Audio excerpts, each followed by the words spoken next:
Hello friends, I'm here to read you the second part of the third Princess in Black book, The Princess in Black and the Hungry Bunny Horde.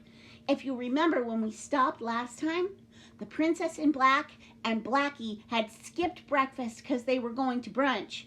But then the monster alarm rang, and when they got to the goat field, it was full of bunnies. Let's see what happens next. Princess in Black, you have to stop these monsters, said Duff. He pulled at his hair. He paced this way and that. Are you sure they came from Monsterland? She asked. Yes, said Duff. I saw them hop out of that hole.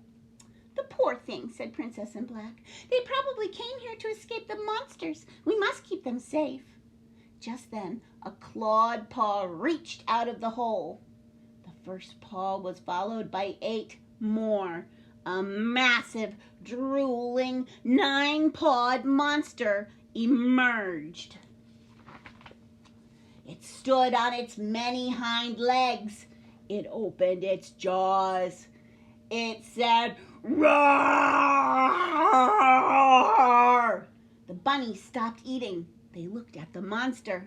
The monster started to say, "Roar!" again, but it only got as far as, "Roar!" It had noticed the bunnies. The bunnies' noses wiggled. The 9-pawed monster dived back into the hole. The bunnies resumed eating.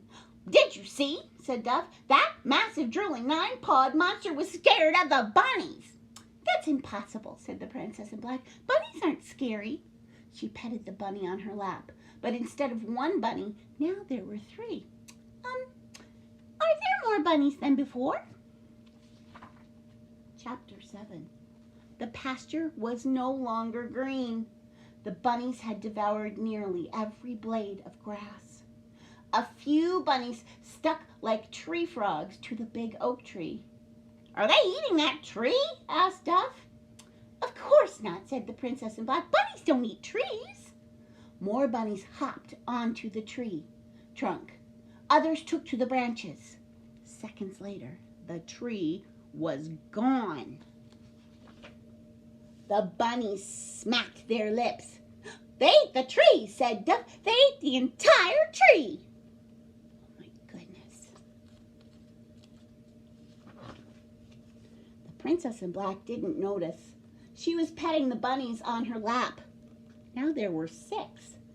Bunnies began hopping onto goat backs. They nibbled goat hairs. They're eating my goats! They're eating my goats! Duff yelled. But they're cute little bunnies, said the Princess in Black. A cute little bunny hopped onto a goat's head. It opened its tiny mouth wide. It clamped down on 1 goat horn. There was a sound like chomp. The goat now had half a horn. Ah, said Duff. The Princess in Black looked down. A bunny was gnawing on her scepter. Chapter 8. The Princess in Black stood up. 10 bunnies rolled off her lap. 1 was gnawing a piece of her cape. You really are monsters, aren't you? She said. The bunnies wriggled their velvet noses. The bunnies waggled their fluffy tails. A tall one munched the bell off of a goat's neck.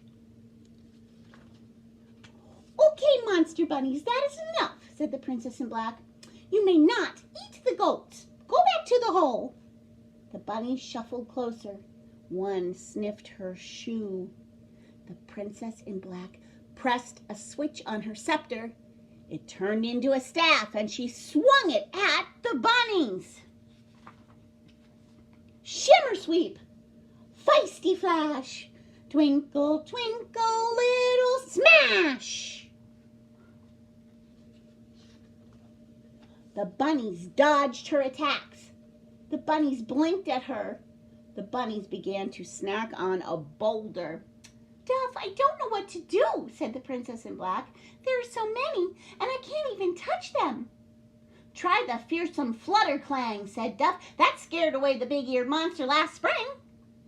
Princess in Black extended her fan shield. She hit it with her staff. A loud clang echoed across the pasture. The bunnies twitched their ears. They ate more rocks. Then they crowded around the goats. The goats bleated nervously, especially the one who was missing half of a horn. "Back, bunnies, back," said the Princess in Black. The bunnies didn't move, except for the one taking dainty bites of her shoe. Chapter 9. The bunnies watched the Princess in Black shout. "The dark one sings for us," said one bunny. The bunnies watched the Princess in Black swing her staff. "It dances for us," said another one. "We should ask it if it is food," said a bunny in the back. "Are you food?" asked a bunny near her foot. "If it wasn't food, it would tell us," said a bunny on a goat's head. "It would say, 'I'm not food.'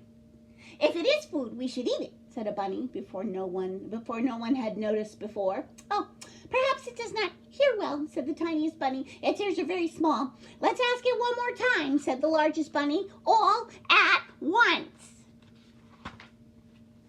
Hundreds of bunny eyes looked at the Princess in Black. Hundreds of eyes blinked cutely at the same time. "Are you food?" the bunnies were asking. But the Princess in Black didn't hear any question. She just saw the bunnies blink cutely.